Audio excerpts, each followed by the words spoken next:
In this video, we're going to take a look at another very popular verse that many well-meaning Christians misunderstand, misinterpret, and even misread. And I'm going to give you the correct interpretation coming up.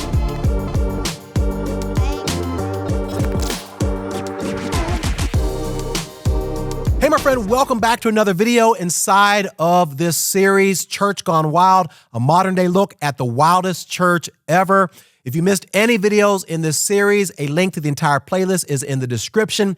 Let's jump in. So every so often, when somebody is going through pain or experiencing trauma in their life, you'll hear somebody say, you know what? It's okay, brother. It's okay, sister, because God will never put more on you than you can bear. As a matter of fact, there's even gospel songs will have this title, God will not put more on you than you could bear. Now, there's several problems with this. Number one is that it's very insensitive because when somebody is going through a difficult time in their life, the last thing that they want to hear is that God won't put any more on them than they can bear, because in this moment, it feels like it's unbearable. The second problem is that they're taking this verse, as you'll see today, completely out of its context. And the third problem, which is an even bigger problem, is that they're actually misreading the verse because it doesn't even say that. But this has become a common cliche in the Christian circles. So let's take a look at the popular verse that is often misinterpreted. 1 Corinthians chapter 10, verse 13. No temptation has overtaken you except what is common to mankind, and God is faithful. He will not let you be tempted beyond what you can bear. See, that's the phrase. But when you are tempted, he will also provide a way out so that you can endure it. So Paul is in a discussion in chapters 8 through 10 about Christian freedom. And in chapter 8, he lays down this principle that even though we as believers have a right to do something, it's not necessarily sinful, that doesn't mean that we should always exercise that right, because if we do, it could negatively affect other people. And then, stay with me, in chapter 9, Paul comes back and he explains and uses a personal illustration from his own life, how he restrains and restricts himself from exercising certain rights, i.e. the right to be compensated and earn income from the church. He says, I'm restricting myself from using something that I have a right to do for a greater purpose so that people do not question the integrity of our ministry. Now he comes back in chapter 10, and he's now going to make the connection between the Corinthians and the Old Testament Israelites. Beginning in verse 1, he says, I don't want you to forget, dear brothers and sisters, about our ancestors in the wilderness long ago.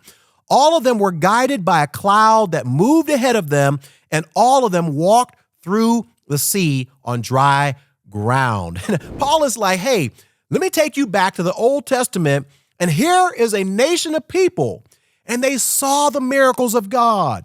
They saw the sea being parted. They saw water come from a rock. They saw manna coming down from heaven. The Bible says as their bodies grew, their clothes grew. As their feet grew, their shoes grew. They saw all of these different miracles going on. They were led by a cloud by day and fire by night and all these different things.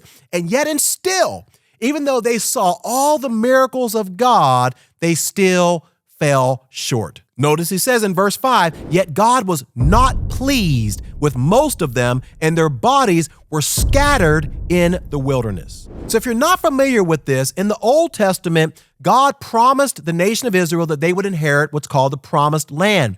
But once they got out there, as we're going to see in just a moment, they started tripping, started acting in the flesh, and God was like, you know what? I'm not going to let you enter into the promised land. Instead, I am going to allow your children who are going to be born to you to inherit the promised land. So they were wandering around in the wilderness for 40 years until their children got old enough to inherit the promised land. In other words, they were disqualified from receiving all that God intended to give them because of a lack of discipline, which then points us back to the previous chapter, the last verse, which is chapter 9, verse 27. It's all kind of connecting together, where Paul said this, I discipline my body like an athlete, training it to do what it should. Otherwise, I fear that after preaching to others, I myself might be disqualified. Paul says, I don't want to be disqualified from ministry, not a loss of salvation. So he says, I have to discipline myself. I'm going somewhere. We're going to break down the meaning of chapter 10, verse 13 in just a moment.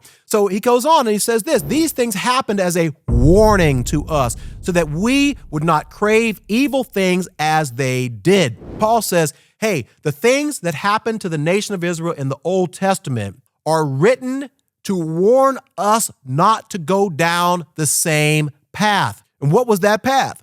He says, or worship idols as some of them did. That was the first thing they were doing, idol worship. He says, don't do that. As the scriptures say, the people celebrated with feasting and drinking, and they indulged in pagan revelry. Don't do that. And we must not engage in sexual immorality. Don't do that, as some of them did, causing 23,000 of them to die in one day. Wow. Now, there are two more that we don't talk about that Paul actually brings up. He says here, nor should we put Christ to the test, as some of them did and then died from snake bites. Now, what does this mean? Whenever you and I just presume upon the grace of God, whenever we think, oh, you know what, I'm saved, sanctified, filled with the Holy Ghost, baptized in the burning fire, right? I'm not going to lose my salvation. I'm free to do whatever I want to do. What we're doing is we're putting God to the test. We are presuming, we are assuming, we're relying on the grace of God. We're making plans to sin. We're premeditating. He says, don't put God to the test as they did. And then there's another one. He says, and don't complain, don't grumble as some of them did, and then were destroyed by the angel of death. You know, one of the reasons why the nation of Israel did not inherit the kingdom, or the promised land, because they were ungrateful. They were grumbling. They were complaining. They were not thankful for what God had done in their lives. And then in case you missed it, he comes back and says, these things happened to them as examples for us. They were written down to warn us who live at the end of the age. Then verse 12, we're working our way up to verse 13. If you think you are standing strong, be careful. That's his warning. Be careful not to fall. He says, overconfidence will kill you. If you think that you are so far above having an affair or looking at an appropriate website or whatever it is that you're struggling with, he says, be careful lest you think you're standing that you may fall. And that brings us now finally to the misinterpreted, misunderstood, and now you'll see even misread verse. Let's start. He says, the temptations in your life. Whoa, let's stop right there. Bingo. That's the key to understanding this. This verse is not talking about trauma. It's not talking about stress. It's not talking about anxiety. It's not talking about pain. It's not talking about the loss of a loved one or financial loss or losing your job or anything like that. It's talking about temptations. It's not talking about trials, tribulations. He's talking about temptation. The entire context, I just showed you and proved to you that he's talking about temptations to do sin. Now, there are several things that we want to talk about here. First and foremost, he says temptation is universal. The temptations in your life are no different from what others experience. He says, hey, whatever you're going through, it's not unique to you. You're not the first person in history who has ever dealt with these things. He says, hey, temptation is something that we all deal with. It is a universal struggle. Second thing he says, temptation is limited. He says, and God is faithful. What does God's faithful mean? It means God will do the same thing every single time. He will not allow the temptation to be more than you can stand. God is faithful that God will put a limit on the intensity of that temptation so that you will be able to stand. In other words, you and I can never say, you know what, this temptation was so strong that it just overtook me, that I didn't have the strength, I didn't have the power, I didn't have any ability within me to resist the temptation. No, God says, no, he's faithful because he won't allow you to be tempted beyond what you're able to bear. He's not going to ever put more on you, difficulty, your marriage, your finances, your health. That's not what this verse is talking about. He's saying God will never let you be tempted so strongly that you will not be able to stand it. The third thing he says is that temptation is escapable. He says, and God is faithful. He will not allow the temptation to be more than you can stand. When you are tempted, he will show you a way out. Every single temptation that you and I deal with, there is a moment in time, whether ever so short, where you and I make a decision to yield to that temptation. There's never a moment where it's like, God, there was no way for me to get away from this. Like, it was impossible. No, he says, no, God will show you a way to get out of this temptation. Here's one we don't want to talk about. Temptation may be ongoing. Notice what it says. The temptations in your life are no different from what others experience, and God is faithful. He will not allow the temptation to be more than you can stand. When you are tempted, he will show you a way out so that you can endure.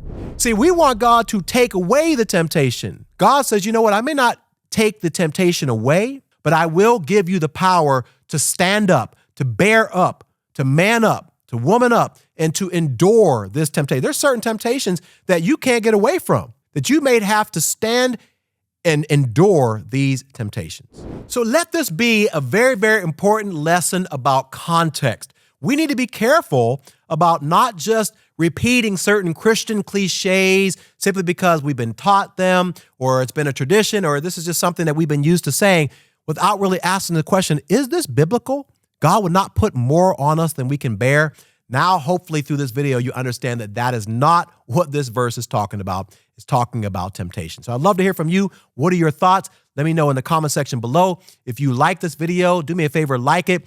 If you haven't subscribed to this channel, guys, do me a favor, subscribe and hit the bell notification so that you'll be notified when any future videos come out. If you want to catch any of the other videos in this particular series, I'll put a link to the entire playlist in the description box below.